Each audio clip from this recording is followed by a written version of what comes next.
Hello and welcome to the Inveroy Crisis Management Podcast, where we discuss the latest trends and best practices in crisis and security management. My name is Neil Anderson and I am a Senior Consultant with Inveroy Crisis Management. Today I am speaking to one of my colleagues, John Cooper, who is a Senior Security Consultant about insider threats and the serious threat it can have on an organisation. John. Thanks, Neil. It's great to be here. And thank you for your time. Great. Nice to have you here as well, John. Can you start by explaining what insider threat is and why it is a serious issue for organisations?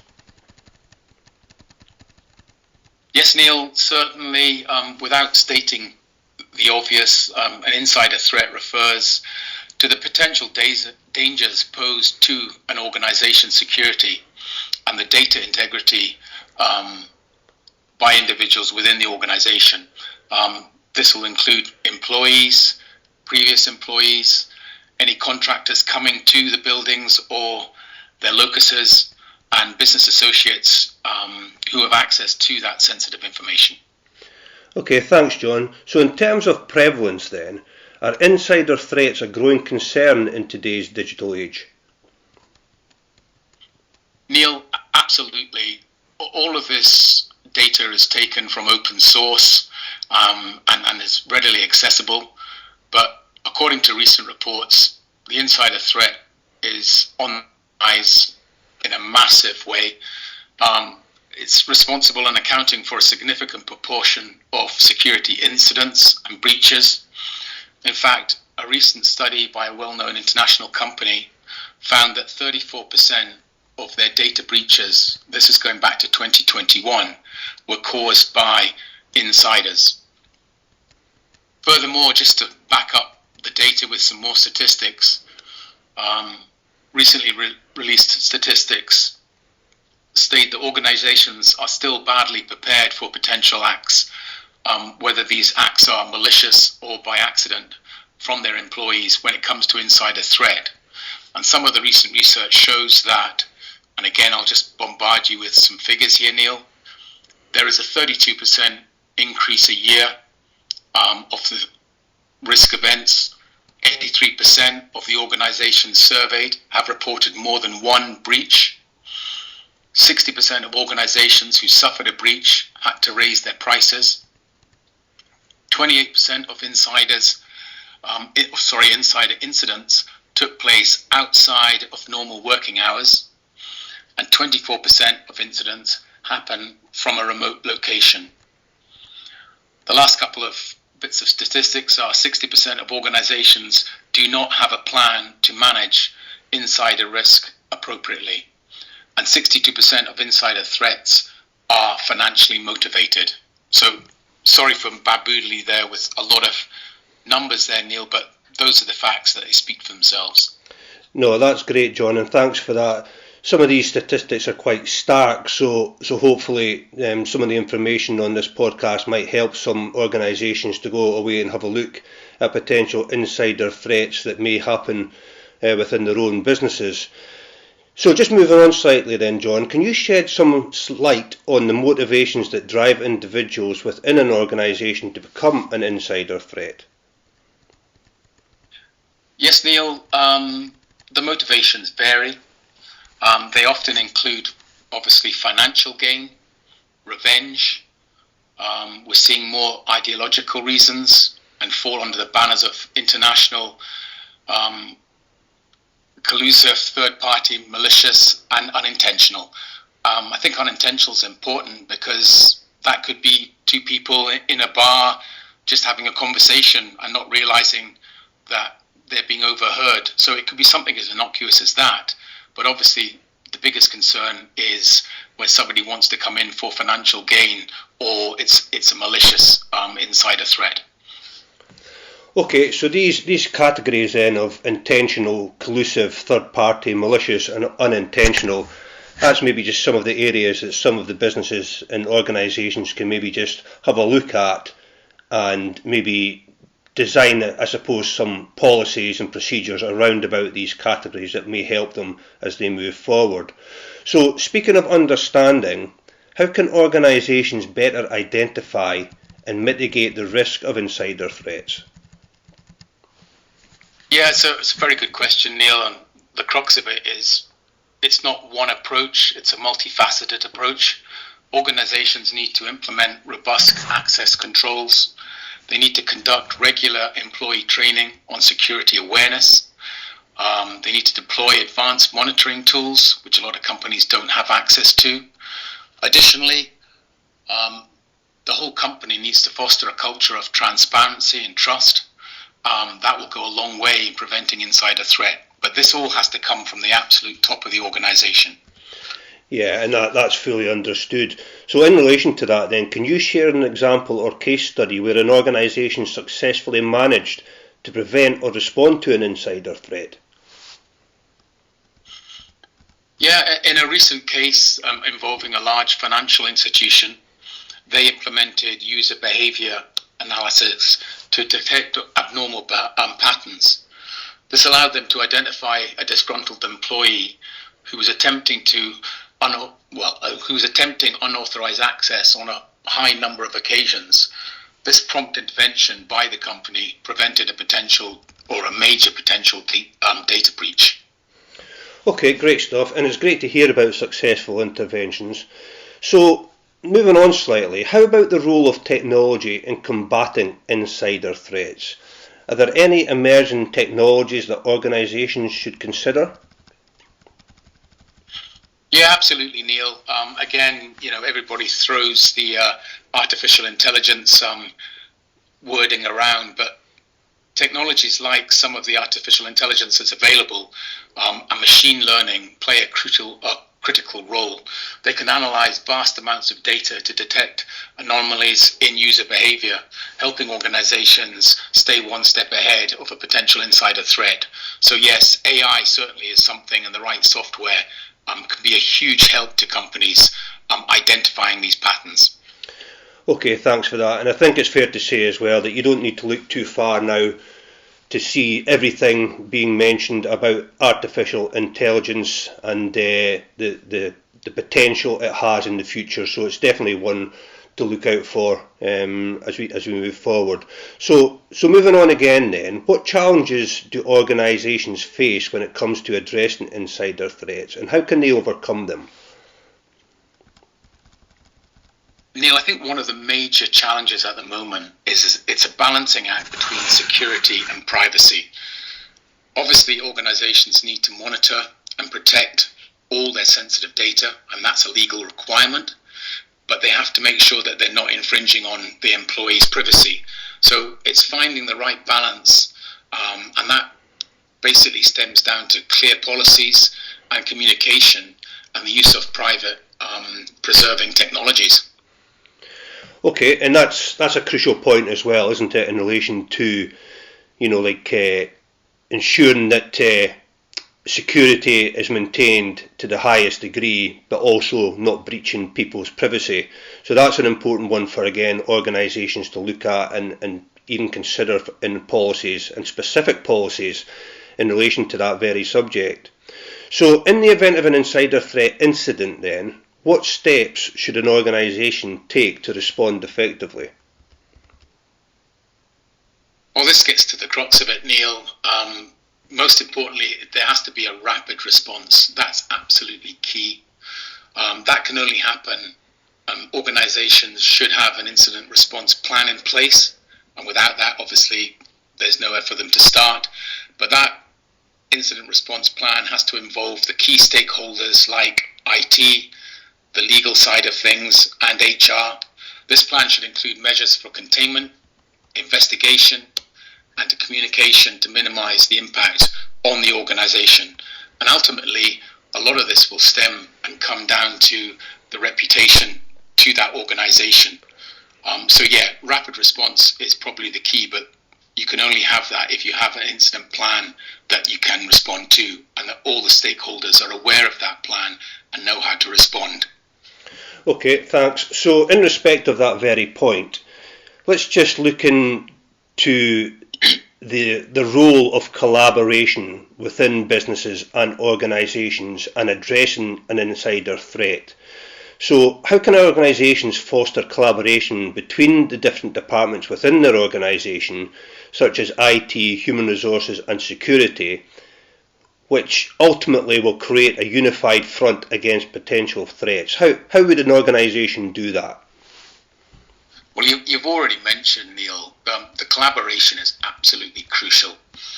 Departments often operate in silos. That's what we find. When it comes to insider threat, there categorically needs to be a multidisciplinary approach.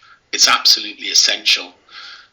And furthermore, regular joint training sessions and sharing the threat and the intelligence and establishing clear communication channels can break down the silos, create a more cohesive response mechanism. Also, there are certain industries like the finance and healthcare who handle highly sensitive data, making them more attractive targets for insider threats. So for these sectors, there needs to be absolute stringent access controls and continuous monitoring. Obviously, that can get back into some of the software packages and AI, and regular employee training is paramount. I think additionally, collaborating with the industry-specific cybersecurity organisations can provide tailored insight and best practice.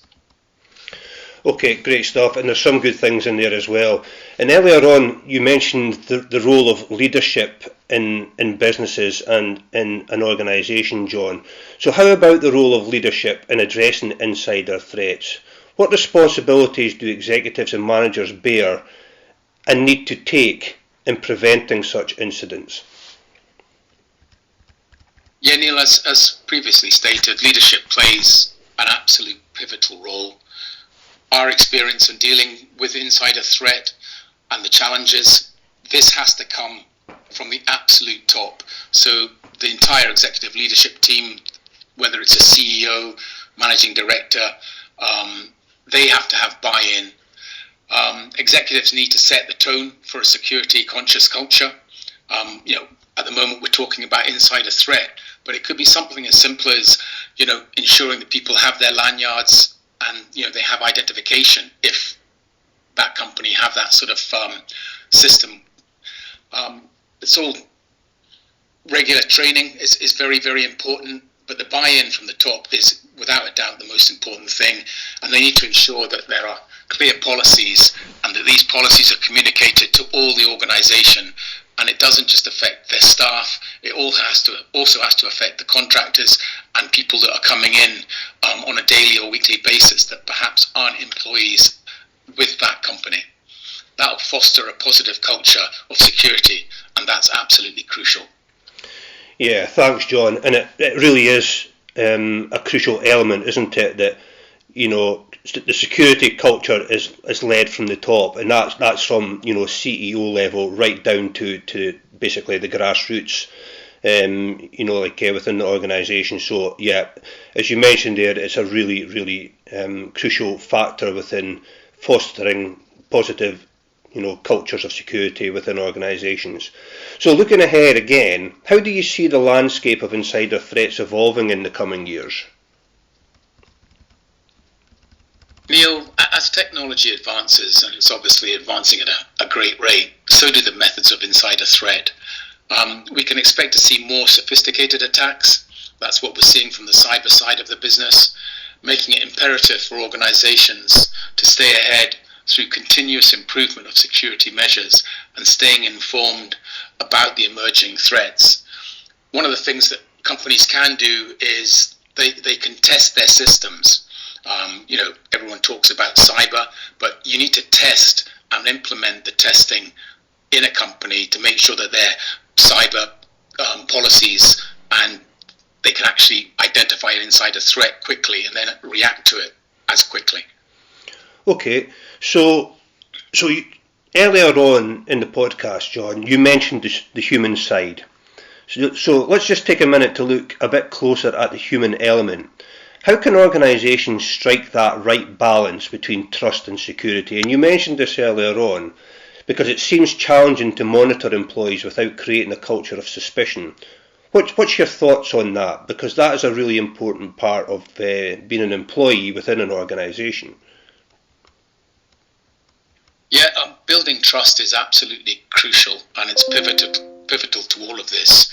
Without stating the obvious, Neil, organizations need to foster an environment where all the employees feel valued and respected, while also emphasizing the importance of responsible use of resources. As I said, sometimes it can be innocuous, it could be a mistake, a conversation in a tube or in a pub after work, that you don't appreciate someone's listening into what you're saying. Clear communication about the monitoring practices and their purposes can go a long way in striking that balance. Okay, thanks. So it sounds like employee education and training play a significant part in preventing insider threats.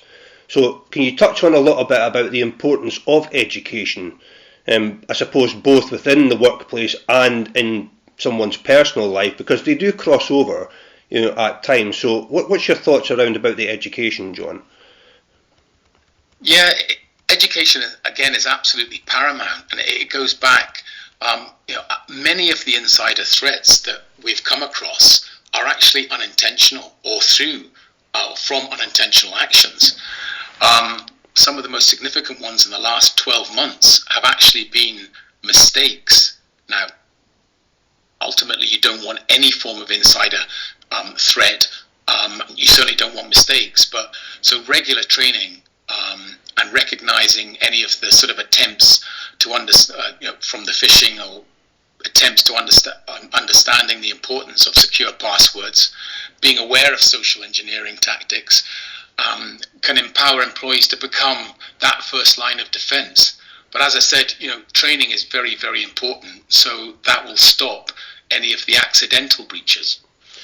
Okay, thanks. So moving on again slightly then, and as we come out of the COVID era and considering the remote work surge, how has the landscape of insider threats changed, and what measures should organisations implement to adapt to this new normal if they do have people working from home, whether full-time, on a hybrid basis, or whatever combination? What should companies consider in respect of insider threats for people who are working at home? Yeah, well, I hate to use the COVID word, Neil. The shift to remote working has indeed introduced new challenges. There's a massive move now to remote working, and indeed some organizations aren't even coming back and are giving up their office space. But the bottom line is organizations need to invest in secure remote access solutions, and they are available. They need to provide good and clear cybersecurity training that's tailored for remote environments, and this will ensure that employees working from home or remotely adhere to the same security protocols as they would in the office. That is absolutely paramount, Neil. Yeah, thanks, John. And there's some crucial advice, in some of the comments that you've just mentioned there. So, as we look across the world now, and especially in the current global situation that we have with wars across the world in Russia, Ukraine, Israel, Gaza, even the situation that's happening in the Red Sea with the Houthis. You also mentioned earlier on about artificial intelligence. So what are your thoughts on the role of artificial intelligence and machine learning in detecting insider threats? Do you think that these technologies truly stay ahead of the evolving threat landscape, or do you think it needs further, whatever that may be? What's your thoughts on that, John? Yeah, Neil, there's no question that AI and machine learning are incredibly powerful tools, and they have to be utilized. As fast as AI is developing, the people that are very malicious about the insider threat, they're developing tools to take away that information as well. I think the most important thing with AI and any of the machine learning is that they can analyze vast amounts of data, and they can identify patterns and anomalies that might be indicative to an insider threat. However, that being said, it's absolutely crucial that these technologies, and we have to accept that they're not foolproof. So the most important part of this is human oversight, is is essential to interpret any of the results accurately and adjust whether it's an algorithm or whatever is seen as a threat tactic to evolve. Okay, thanks for that. So let's address now the aftermath of an insider threat incident. What legal and regulatory challenges might organisations face, and how can they navigate these complexities? The legal and regulatory challenges can be very, very significant. Organisations should have a legal response team ready to navigate issues related to data breaches, privacy concerns, and potential litigation. A proactive compliance with data protection laws and regular legal reviews of security protocols can mitigate some of these challenges. But the most important thing, Neil, is that the organisation have a plan, a legal response plan, and a team ready to activate to any of an insider threat, whether it's an accident or whether it's malicious. Okay, again, some good advice there, John, so thanks. Let's talk about the role of third-party vendors and contractors. How can organisations extend their security measures to encompass external contractors that have access to their systems and data? What's your thoughts around about that? Yeah, Neil, it's a very, very good point. And the bottom line is, if an organisation or a company, go to all the effort to ensure that their employees are doing everything they possibly can and give them the best training, then yes, you're absolutely right. It's the third party or the contractor that then becomes the weak point or where the gap would be.